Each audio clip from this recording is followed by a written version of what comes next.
selamat malam semua. Perkenalkan, nama saya Willy Hermanto Winata. Nama saya Rimon Justin. Nama saya Fikri Jaya.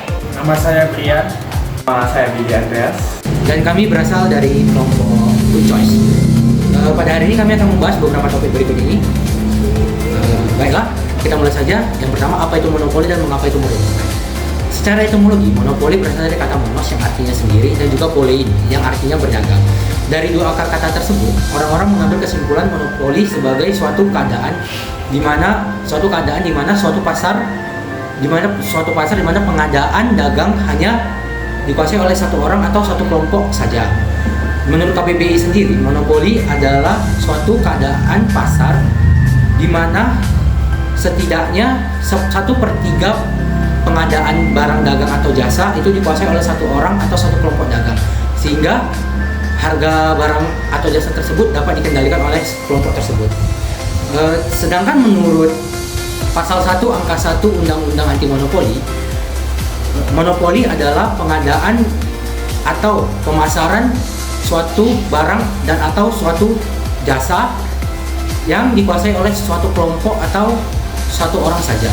Nah, dari penjelasan tersebut dapat kita ambil pengertian bahwa monopoli adalah suatu keadaan pasar di mana pengadaan barang dan jasa hanya dikuasai oleh satu orang atau satu kelompok dagang tertentu, sehingga mereka dapat sesuka hati menguasai harga dan mengatur harga sesuka mereka.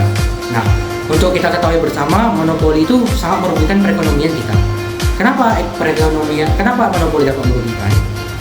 Monopoli dapat merugikan karena jika hanya ada satu orang atau satu kelompok dagang saja yang menguasai pasar, maka kelompok atau seseorang tersebut dapat sesuka hati mengatur harga tanpa memperdulikan konsumen, sehingga harga suatu barang atau jasa dapat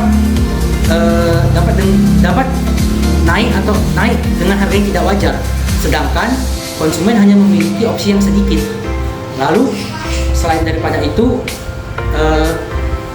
di pasar monopoli biasanya pedagang yang melakukan monopoli itu sangat jarang sekali untuk melakukan peningkatan kualitas dan inovasi, sehingga ya semakin sedikit dong variasi yang dapat diterima di pasaran. Lebih jauh lagi, di pasar monopoli biasanya sulit untuk pedagang baru yang masuk, karena pedagang monopoli itu bisa mengatur harga yang dapat merugikan pedagang kecil. Dan dengan terjadinya hal seperti itu, maka distribusi kekayaan di pasar itu menjadi tidak merata, sehingga itu dapat memperlebar kesenjangan sosial dan ekonomi pada masyarakat. Mengapa perlindungan konsumen itu penting? Perlindungan konsumen sangat penting karena menjaga hak-hak konsumen, mencegah praktik curang oleh pelaku usaha, dan menciptakan pasar yang adil serta sehat tanpa perlindungan.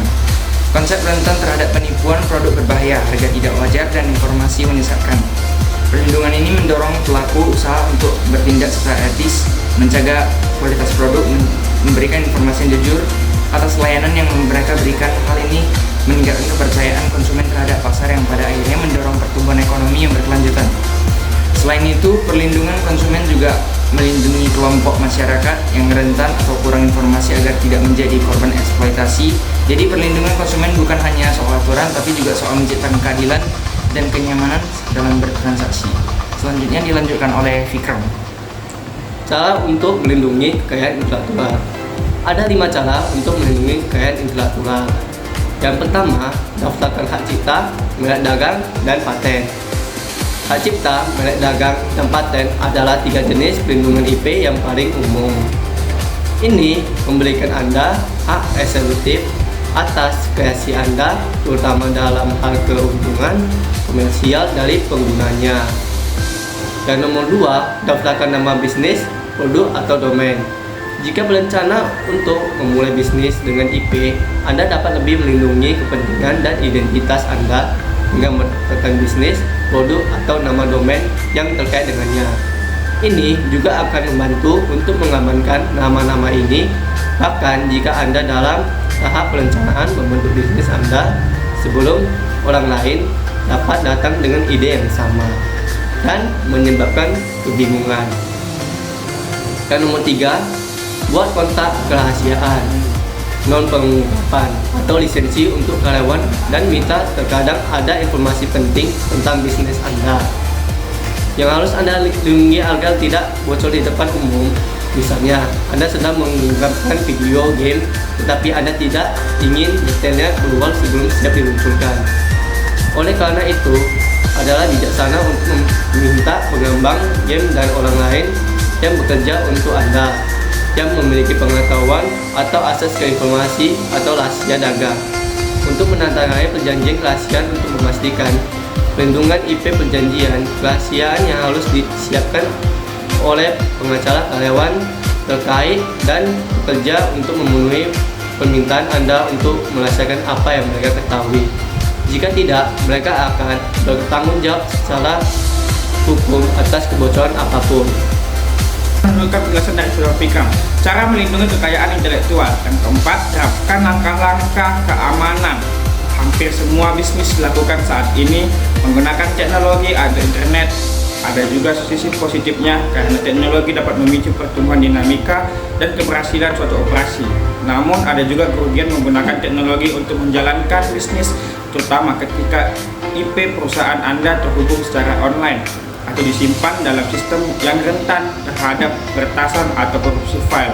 Dengan demikian, ada kebutuhan untuk menerapkan langkah-langkah keamanan yang kuat dalam kerangka kerja DI perusahaan, seperti mengatur perlindungan kata sandi untuk semua jaringan komputer dan menginskripsi data, terutama karena file dibagikan dalam sistem TI perusahaan menggunakan akses jaringan pribadi VPN.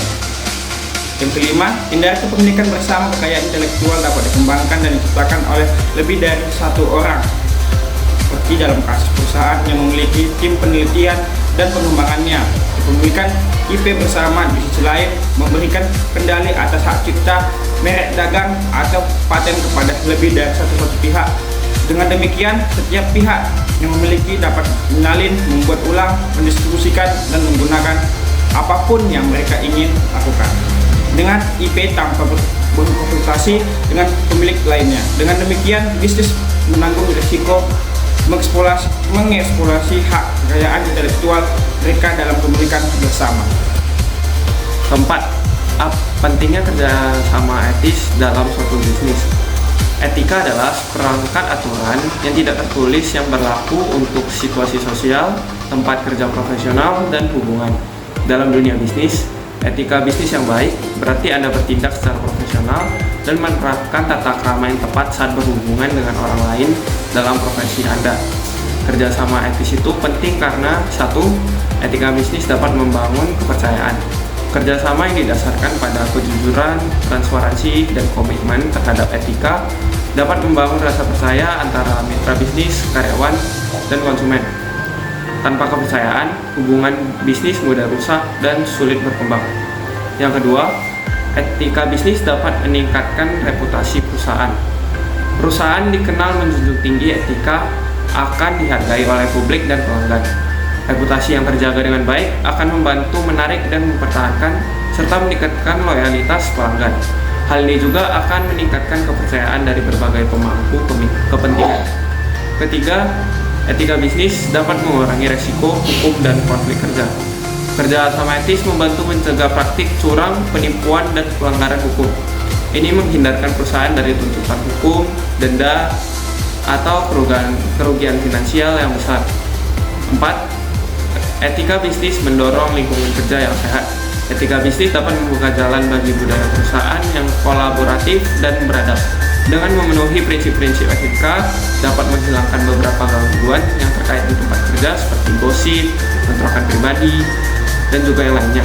Etika juga akan memastikan hubungan di tempat kerja tetap profesional tanpa mengaburkan batas dengan kehidupan pribadi, sehingga dapat menciptakan budaya kerja yang saling menghormati, memperkuat kolaborasi tim, dan meningkatkan produktivitas karyawan. Yang kelima, etika bisnis dapat menjaga keberlanjutan bisnis. Kerjasama etis mempertimbangkan kepentingan jangka panjang dan keberlanjutan secara sosial dan lingkungan, bukan hanya sesaat. Hal ini menciptakan fondasi yang kuat untuk pertumbuhan jangka panjang, karena bisnis juga memperhatikan dampak pada masyarakat serta lingkungan Dengan begitu, perusahaan akan lebih mudah membangun hubungan jangka panjang dengan mitra, konsumen, dan berbagai pemangku kepentingan. Sekian presentasi dari kelompok kami pada hari ini. Sekian dan terima kasih.